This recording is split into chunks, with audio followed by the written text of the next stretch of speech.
સુરતમાં એક ચોંકાવનારો કિસ્સો સામે આવ્યો છે।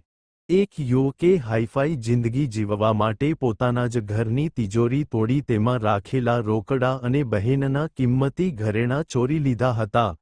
ચોંકાવનારી વાત એ છે કે ચોરી થયાનું માલુમ પડતા પરિવારજનોને પોતાના જ ઘરના વ્યક્તિ પર શંકા ગઈ હતી। અંતે કાપોદ્રા પોલીસે આરોપીને યુવકને ગ્રાઇન્ડર મશીન સાથે ઝડપી પાડી કાર્યવાહી હાથ ધરી છે। ઉલ્લેખનીય છે કે આરોપી પહેલેથી જ ચોરી કરવાથી ટેવાયેલો છે। અગાઉ તેના માતા પિતાએ યુવકને ઘરેથી પણ હાંકી કાઢ્યો હતો।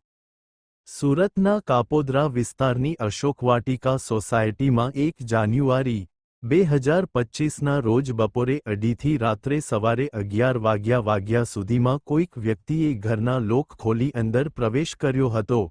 ઘરની અંદર જઈ લોખંડની તિજોરી તોડી તેમાં મૂકેલા 10,000 રોકડા અને 1.5 તોલા વજનનો સોનાનો બ્રેસલેટ કિંમત આશરે 1,20,000 તે પણ ઉઠાવીને નાસી ગયો હતો। આ અંગેની ફરિયાદ કાપોદ્રા પોલીસ સ્ટેશનમાં નોંધાતા પોલીસ તપાસ શરૂ કરી હતી। ચોરી થયા બાદ પરિવારજનોમાં આઘાત અને શંકાનો માહોલ છવાઈ ગયો। પોલીસે ફરિયાદીના સગા સંબંધીઓ તથા સાહેદોની પૂછપરછ શરૂ કરી હતી। પોલીસની નજર ખાસ કરીને ફરિયાદીના દીકરા શુભમ માંગુકિયા તરફ ગઈ હતી। શંકા એ કારણે થઈ કે શુભમની વર્તણૂક પહેલાથી જ શંકાસ્પદ હતી।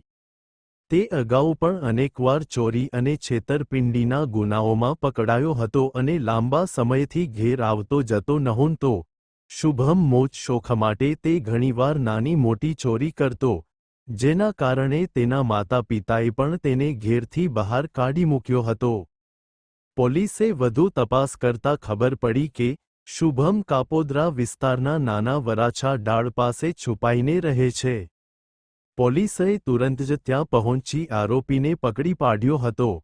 આરોપીની તપાસ કરતા તેની પાસેથી 1,43,950 કિંમતનો ચોરાયેલો મુદ્દામાલ પણ મળી આવ્યો હતો। પોલીસ તપાસમાં ચોંકાવનારા ખુલાસા થયા કે શુભમએ માત્ર પરિવારજનો સાથે નહીં, પણ અન્ય લોકો સાથે પણ છેતરપિંડી કરી હતી। 2023માં જ્યાં નોકરી કરતો હતો ત્યાંથી પણ 3,50,000ની છેતરપિંડી કરી હતી। એક મની ટ્રાન્સફરની દુકાનમાંથી ક્રેડિટ કાર્ડનું બિલ ભરવાના બહાને 75,000ની છેતરપિંડી કરી હતી। 4 વ્હીલર ગાડી ભાડે લઈ દરિયાની મજા માણતો અને શોખીન લાઈફ જીવતો હતો।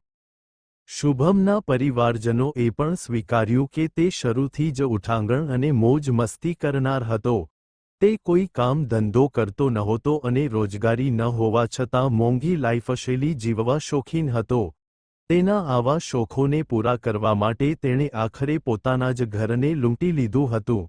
હાલમાં કાપોદ્રા પોલીસે તેના વિરુદ્ધ કાયદેસર કાર્યવાહી હાથ ધરી છે અને આગળની તપાસ ચાલુ છે। કેમેરામેન સાબિર અલી સૈયદ સાથે કાદિર શેખ, કર્તવ્ય ગુજરાત ન્યૂઝ, સુરત।